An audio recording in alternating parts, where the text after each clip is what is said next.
Ichiko Ohya is waifu material. Well, sort of. Considered by many to be the worst confidant in the entire game, while looking at her, I found her quite charming. In some way, she epitomizes the harsh realities of a working adult, making her more relatable the older you get. Plus, she's a dog person. Sorry, Morgana. With that, here are my reasons why Ichiko Ohya is waifu material. As I've mentioned, she's considered to be the worst confidant in the game, but this is mainly due to the horrible in-game benefits they gave her. These benefits all focus on reducing the amount of alert you gain when spotting the palace, which you wouldn't need if you played the proper way. Although I guess it could work if you just want to bum rush the entire palace. Appearance-wise, she's got jet black hair styled in a classic bob cut, which for some reason is topped off with a pair of orange sunglasses, even at night. She's got bold brown eyes, a tiny nose, and very red pair of lips, making her stand out from the rest. As for her outfit, she dresses quite casual, sporting a pair of light blue jeans and a black shirt with white sleeves coming out of them. Occasionally, you can see her wearing an orange jacket on top of all this. Age-wise, I would personally categorize her to be in her mid-20s, probably on par with Kawakami. Our first encounter with Ohya was during the Madarame investigation, where we catch her snooping around the area, investigating the student abuse rumors. A journalist? Yeah, I'm chasing down all the rumors floating around about Madarame. Like with his students and the abuse. Huh, I can sense there's something fishy about you guys. We're fishy? You practically have gills. You got me there.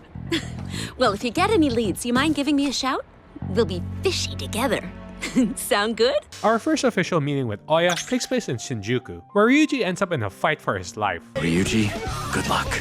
Meanwhile, we go to the Crossroads bar, which has the chillest background music ever. Anyway, Ohya's inside where she's drunk out of her mind. Sorry, Lala-chan. This one's here to see me.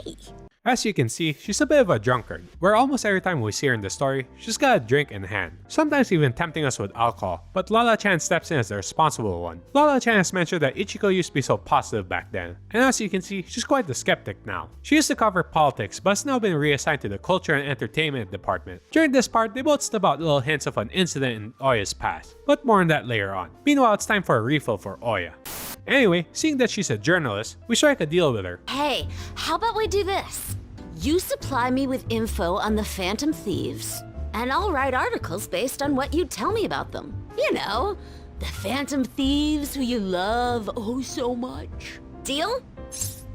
Ohya is actually very important to the main story, because without her, we wouldn't have been able to learn the identity of Kaneshiro, the third major boss of the game, and you know, that guy that hurt Makoto.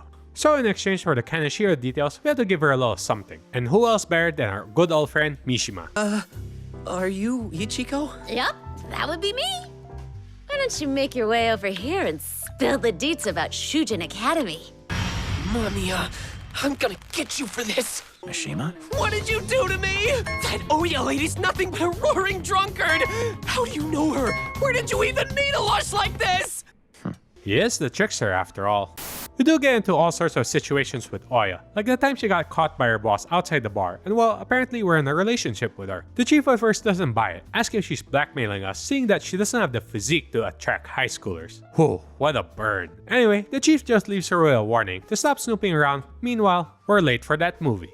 The rest of Ohya's Confidant story is actually quite interesting, as it starts off with a murder mystery. She reveals that she had a partner named Kaio who went missing. Back then, they were both investigating rumors of a slush fund being handled by a local bureaucrat. However, one day that same bureaucrat was found dead in a love hotel, and Kaio was nowhere to be found. In this case, Kaio is the prime suspect, but no one even knows if she's even alive. However, Ohya is positive that she's innocent and alive somewhere. Against the warnings of the chief, Ohya continues to investigate and ends up with her work quota being doubled. Seeing that Ohya refuses to give up on her partner, the chief once again doubles her quota, practically trying to kill her with work. In order to save Ohya, we learn the chief's full name to be Shinpei Honjo. Armed with that knowledge, the Phantom Thieves march into Mementos and do what they do best. The very next day, the chief reduces Ohya's quota and even helps out with her investigation. Naturally, as a journalist, she gets a bit suspicious about the whole thing, and well, Joker doesn't do a good job deflecting the attention. Anyway, Ohya reveals that she now knows what happened to her lost partner Kaio. Turns out, she's currently being held in a mental hospital. A very unexpected twist. Anyway, after finally getting the courage to visit Kaio, Ohya learns that Kaio is one of the mental shutdown victims. Plus, she she acquired Kaio's hair clip. This very hair clip functions as a spy camera, thus revealing a connection to one of Shido's partners responsible for killing the bureaucrat and neutralizing Kaio even though she escaped. Ohya promises to continue her investigation for the case, but asks us to stay out of it for our own safety, which being the rebel we are, we decide to stay. Seeing that we refuse to leave her side, she asks if we took the couple roleplay seriously, which of course we did.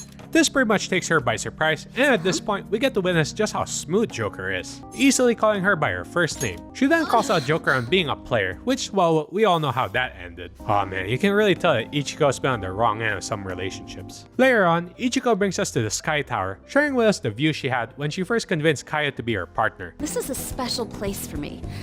It's where I convinced Kaio to become my partner. And even reveals how she figured out our true identity. It's all thanks to you that I was able to get this far, Mr. Phantom Thief. The Chief's change of heart happened exactly the same way as those other cases. And the timing was absolutely perfect. You're the only one who could have orchestrated all that. Lala-chan's more of a phantom menace. Afterwards, she invites us to her place, throwing all sorts of hints. I'm not a very good cook, but I'll make you something. I just want to relax with you. Eat some delicious food, have some dessert, lie around.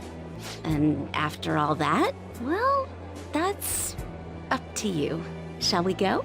During White Day, she reveals how she used to write articles for dating spots. They actually had me write up an article on date spots in the city back in the day. I remember wondering what was so great about staring at a load of fish. Now I think I get it. It's like when you're with your true love, any date is a great date.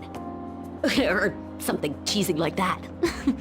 After bringing her to the restaurant, we get to see her lively side, along with all the fun banter she brings. Even just walking in, you were all slick, escorting me around like a gentleman. Makes me fall in love with you all over again. Later during the big reveal, her reaction was simply priceless. Oh! This is for me, huh? Well, thanks.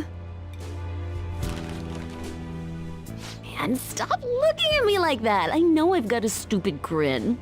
Lastly, during Valentine's Day, it's funny that we find ourselves at the horse racetracks with her, cheering and losing in the process. She even has the nerve to lecture us, seeing that we're still a minor. Adult dates really do have their benefits, as she brings us to one of those fancy rooms at the tracks. She then gives us some limited edition chocolates that she had to line up for, as well as a little extra something, just so we don't forget her. So what do you think about Ohya? Would you consider chilling at the crossroads with her? Be sure to leave a like and comment about Ichiko Ohya, our favorite Persona journalist.